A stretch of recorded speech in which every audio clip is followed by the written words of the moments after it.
بہت غور سے تقریر سنتی ہیں، یوٹیوب پر بھی بیان سنتی ہیں، موبائل بھرا ہوا ہے بیانوں سے، مگر کیا کرتی ہیں؟ شوہر کی عزت نہیں کرتی، شوہر کو سمان نہیں دیتی، شوہر کوئی بات کہتا الٹا کرتی ہیں، شوہر اگر اپنی ضرورت کے لیے بلاتا ہے نخرہ دکھاتی ہیں، بلا وجہ کوئی بیماری نہیں ہے، کوئی عذر نہیں ہے، انکار کر دیتی ہیں۔ اللہ کے فرشتے لعنت کرتے رہتے ہیں، اور فرشتے جس پر لعنت کریں سوچو اس کا انجام کیا ہوگا، کیونکہ فرشتے معصوم ہیں، فرشتوں کی دعا اور فرشتوں کی بد دعا اللہ تعالیٰ کبھی لوٹاتا نہیں ہے میرے پیارے ساتھیوں۔ اس لیے اگر کوئی شادی شدہ عورت جنت میں جانا چاہتی ہے، اس کا جنت میں جانا اسمبھو ہے جب تک وہ اپنے شوہر کو خوش نہ رکھے، اپنے شوہر کی اطاعت نہ کرے۔ اسی لیے اللہ کے پیارے نبی فرماتے ہیں اذا صلت المرأة خمسها وصامت شهرها واطاعت زوجها واحسنت فرجها، عورت اگر 4 کام کر لے وہ جنتی ہے، اور ایسی ویسی جنتی نہیں ہے، جنت کے جس گیٹ سے چاہے وہ جنت میں جا سکتی ہے۔ 4 کام اگر عورت کر لے، کون سے 4 کام؟ 5 ٹائم کی نماز پڑھے، رمضان کا روزہ رکھے، شوہر کی اطاعت کرے اور آبرو کی حفاظت کرے، یہ 4 کام اگر عورت کر لے تو وہ جنت کے سارے گیٹ اس کے لیے اوپن ہو جائیں گے، جس گیٹ سے چاہے وہ جنت میں جا سکتی ہے۔ تو میری پیاری ماں اور بہنوں، فرشتے اس انسان، اس عورت کے اوپر بھی لعنت کرتے ہیں جو بغیر کسی عذر اور مجبوری کے شوہر کو اپنے پاس نہ آنے دے۔ اب 1-2 باتیں اور سن لیجئے، اور چونکہ ہمارے دل اسلام بھائی نے یہ گزارش بھی کی ہے کہ یہ مدرسے کا جلسہ ہے اور چندہ جو مدرسے کے لیے ہونا چاہیے تھا وہ نہیں ہوا ہے، آپ لوگ جو بھی یہاں موجود ہیں اور ہماری مائیں بہنیں جو بھی موجود ہیں ان سے بڑے آدر کے ساتھ، بڑے پریم کے ساتھ، بڑی محبت کے ساتھ میں گزارش کروں گا کہ آپ حضرات اس جلسے کے مقصد کے پیش نظر اس ادارے کو تعاون کرتے ہوئے جائیں گے۔ میں اللہ سے دعا کرتا ہوں اور میرے ساتھ ساتھ فرشتے بھی دعا کریں، کیونکہ اللہ کے نبی فرماتے ہیں جب کوئی انسان اللہ کی راہ میں خرچ کرتا ہے تو 2 طریقے کے فرشتے ہوتے ہیں، خرچ کرنے والے کے حق میں دعا کرتے ہیں اور کنجوسی کرنے والے کے حق میں بد دعا کرتے ہیں۔ ایک فرشتہ کہتا ہے اللہم آتی منفقاً خلفا، اے اللہ جو تیری راہ میں خرچ کر رہا ہے تو اور دے دے اس کو، اور جو کنجوسی کرتا ہے، جو اللہ کی راہ میں خرچ نہیں کرتا ہے، جس کے پاس مال ہے اور پھر بھی اللہ کی راہ میں نہیں خرچ کرتا ہے، اس کنجوس کو، اس بخیل کو فرشتہ کہتا ہے اللہم آتی ممسکاً تلفا، اے اللہ اس کنجوس کے مال کو برباد کر دے۔ تو فرشتے کنجوس اور اس انسان پر جو مال کو روک روک کر کے رکھے اور اللہ کی راہ میں نہ دے، اس انسان پر بھی لعنت کرتے ہیں اور بد دعا کرتے ہیں۔ اس لیے میرے پیارے ساتھیوں، اگر آپ اس جلسے میں آئے ہیں اور مدرسے کو آپ کچھ تعاون کرنا چاہتے ہیں تو آپ پیچھے نہ رہیں، فرشتوں کی دعا کے حقدار بنیں۔ یہ رات کا وقت ہے، یہ تہجد کا وقت ہے، یہ اللہ کی قربت کا وقت ہے، اس وقت دعائیں قبول ہوتی ہیں، اس وقت اللہ کی بارگاہ میں رویا جاتا ہے۔ میرے پیارے ساتھیوں، آپ آئیں اور یہاں اسٹیج لگا ہوا ہے، آپ آ کر کے جو بھی مدرسے کو دان دینا ہے، چندہ دینا ہے، وہ دیتے ہوئے جائیں۔ میں آخر کی 2 باتیں آپ کے سامنے بیان کر کے بات ختم کروں گا۔ فرشتے کن لوگوں پر لعنت کرتے ہیں؟ ان میں سے ایک وہ آدمی بھی ہے میرے پیارے ساتھیوں جو اپنے آپ کو اپنے باپ کے علاوہ کسی اور کی طرف منسوب کرے۔ من ادعی الی غیر ابی، جو کسی اپنے باپ کے علاوہ کسی اور کو اپنا باپ کہے، اس کے اوپر بھی اللہ کے فرشتوں کی لعنت ہو۔ مثال کے طور پہ کسی نے بیبی ایڈاپٹ کر لیا، بچہ گود لے لیا، بچے کا نام عبداللہ تھا اور پالنے والے کا نام عبد الرحمن تھا۔ بچہ بڑا ہوا، آدھار کارڈ پہ بھی پالنے والے کا نام لکھ دیا گیا، پین کارڈ پہ بھی، راشن کارڈ پہ بھی جس نے ایڈاپٹ کیا، جس نے پالا، اس کا نام لکھ دیا گیا۔ لیکن لڑکا جہاں پر بھی اپنے باپ کا نام لے گا، اوریجنل باپ کا نام لے گا۔ اسلام یہی تعلیم دیتا ہے، ادعوہم لآبائہم، کہ جو تمہارا باپ ہے اسی کو اپنا باپ کہو، کوئی پال لے وہ تمہارا باپ نہیں ہو جائے گا۔ اس لیے اگر آپ نے کسی بچے کو گود لیا ہے اور بچے کی پرورش کر رہے ہیں، اس بات کا خاص خیال رکھیں کہ اس کی ولدیت کو تبدیل نہ کریں اور بچے کا جو اصل باپ ہے اسی باپ کی طرف منسوب کیا جائے۔ اسلام میں نسب کی بڑی اہمیت ہے میرے پیارے ساتھی، اسلام میں نسب کی بڑی اہمیت ہے۔ اسی لیے اگر عورت پریگننٹ ہے اور شوہر طلاق دے دے یا عورت بیوہ ہو جائے تو جب تک بچہ پیدا نہ ہو جائے عورت کو کہیں اور نکاح کرنے کی اجازت نہیں ہے۔ پریگننسی میں جب تک بچہ پیٹ میں ہے عورت نکاح نہیں کر سکتی۔ کیوں؟ اسلام یہ کہتا ہے کہ جو اس بچے کا باپ ہے اس باپ میں کوئی اور شریک نہیں ہونا چاہیے۔ اسلام میں نسب کی حفاظت بہت بڑی چیز ہے کہ جو بچہ پیدا ہو رہا ہے یہ کلیئر ہو کہ اس کا باپ کون ہے۔ ٹھیک ہے آج کے زمانے میں ڈی این اے ٹیسٹ کے ذریعے بھی معلوم ہو جاتا ہے کہ کون باپ ہے، مگر اسلام ایک اصولی بات کہتا ہے کہ نہیں، جو اوریجنل باپ ہے بچے کو اسی کے باپ کی طرف منسوب کرنا چاہیے، کسی اور کی طرف بچے کو منسوب نہیں کیا جا سکتا۔ تو اللہ کے فرشتے اس انسان پر بھی لعنت کرتے ہیں جو اپنے آپ کو اپنے والد کے علاوہ کسی اور کی طرف منسوب کرتا ہے۔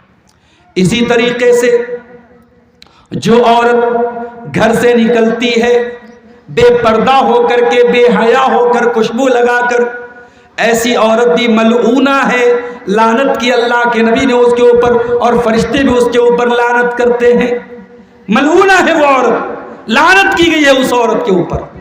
اور اللہ کے نبی تو یہاں تک فرماتے ہیں صنفان من اہل النار لم ارہما، میری امت کے اندر دو ٹائپ کے ایسے لوگ ہوں گے جو جنت میں نہیں جائیں گے، جہنم میں جائیں گے۔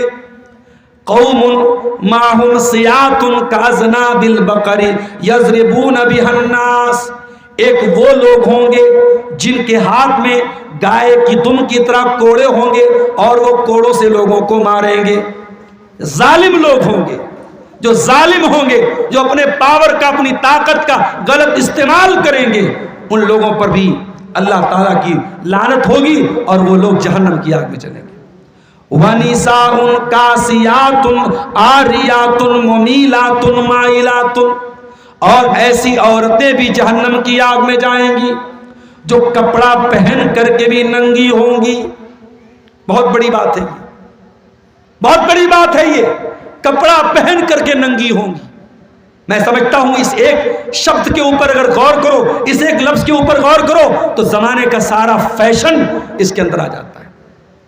آج انسٹاگرام پر مسلمان لڑکیاں ویڈیو بنا رہی ہیں اور اس طریقے کا لباس پہن رہی ہیں کہ یہ حدیث بالکل فٹ بیٹھ رہی ہے، کپڑا پہن کر کے وہ ننگی ہے۔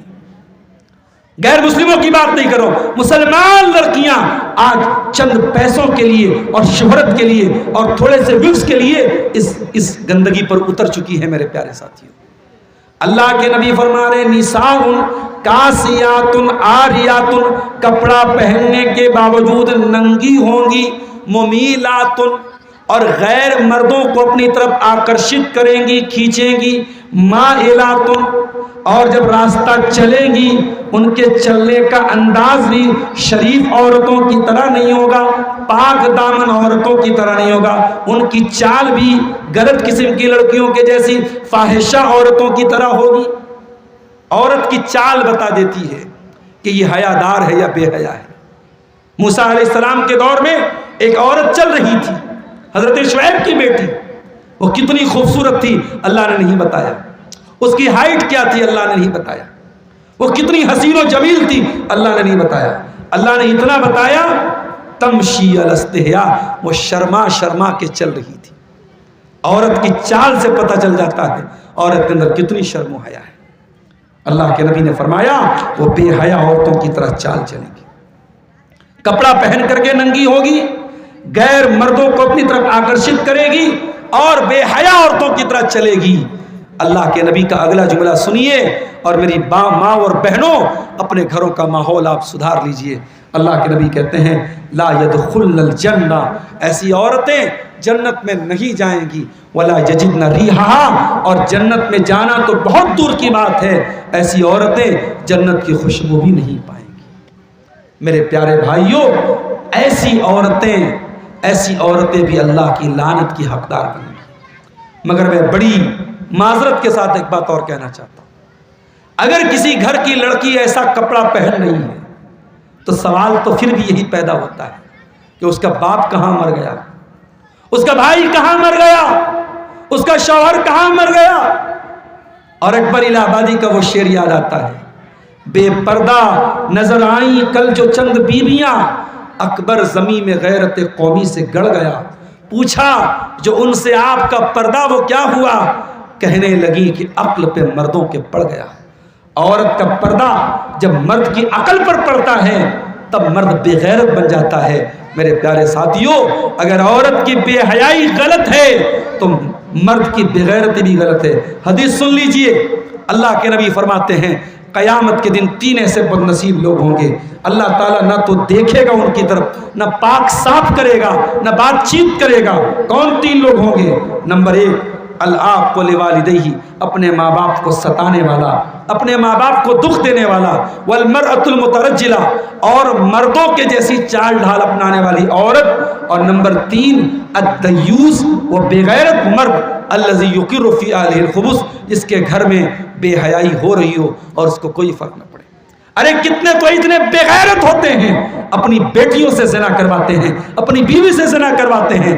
ایسا دیوس اور بے غیرت انسان یہ بات یاد رکھے، اگر دنیا کے چند ٹکوں کے لیے اس نے اپنی بیٹی سے یہ غلط کام کروایا، اپنی بیوی سے یہ غلط کام کروایا، دنیا میں چند پیسے تو کما لے گا مگر آخرت تیری برباد ہو جائے گی، اور قیامت کے دن نہ تو اللہ تعالیٰ تیری طرف دیکھے گا، نہ تجھے گناہوں سے پاک اور صاف کرے گا، اور نہ ہی اللہ تعالیٰ تجھ سے بات کرے گا۔ تو یہ چند چیزیں تھی میرے پیارے ساتھیوں، جو ایسے اعمال ہیں اور ایسی چیزیں ہیں جن کے کرنے والے پر اللہ کے فرشتے لعنت کرتے ہیں۔ چونکہ رات کافی ٹھنڈی ہے اور کافی لوگ پروگرام سے دھیرے دھیرے جا رہے ہیں اور جا چکے ہیں، میں چاہتا ہوں انہی پر باتوں پر اپنی بات کو ختم کرتے ہوئے میں آخر میں یہ دعا بھی کرتا ہوں کہ جو اعمال بیان کیے گئے فرشتوں کی لعنت کے حقدار بنانے والے، اللہ ان تمام اعمال سے ہم سب کو بچنے کی، ہماری ماں بہنوں کو بچنے کی توفیق عطا فرمائے۔ رب العالمین ہمیں فرشتوں کی دعاؤں کا حقدار بنائے، نہ کہ فرشتوں کی لعنت کا حقدار بنائے۔ انشاءاللہ اگلی تقریر جو ہوگی اس علاقے میں، اس کا ٹاپک ہوگا وہ کون لوگ ہیں جن پر فرشتے دعائیں کرتے ہیں۔ آج آپ نے بد دعاؤں کے بارے میں سنا ہے، انشاءاللہ اگلی تقریر جو ہوگی وہ دعاؤں پر ہوگی، تو ہم فرشتوں کی دعاؤں کے حقدار بنیں، نہ کہ لعنت اور بد دعاؤں کے حقدار بنیں۔ اور میں پھر سے گزارش کرتا ہوں کہ آپ حضرات مدرسے کا تعاون کرتے ہوئے جائیں، اللہ تعالیٰ آپ کے صدقات و خیرات کو قبول فرمائے۔ آپ اپنے مرحومین کی طرف سے، اپنے جن کے والدین یا جن کے اقربا اور رشتہ دار دنیا سے جا چکے ہیں، ان کے لیے صدقہ جاریہ کے طور پہ اور ان کے ایصال ثواب کے لیے بھی وہ اس مدرسے میں تعاون کر سکتے ہیں۔ اللہ آپ سب کے نیکیوں کو قبول فرمائے۔ اللہ جب تک ہمیں دنیا میں زندہ رکھے، اسلام پر زندہ رکھے، اور ہم سب کا خاتمہ ایمان پر ہو۔ ربنا تقبل منا انک انت السمیع العلیم وتب علینا انک انت التواب الرحیم، وصلی اللہ تعالی علی نبینا محمد وعلی آلہ وصحبہ اجمعین، والسلام علیکم۔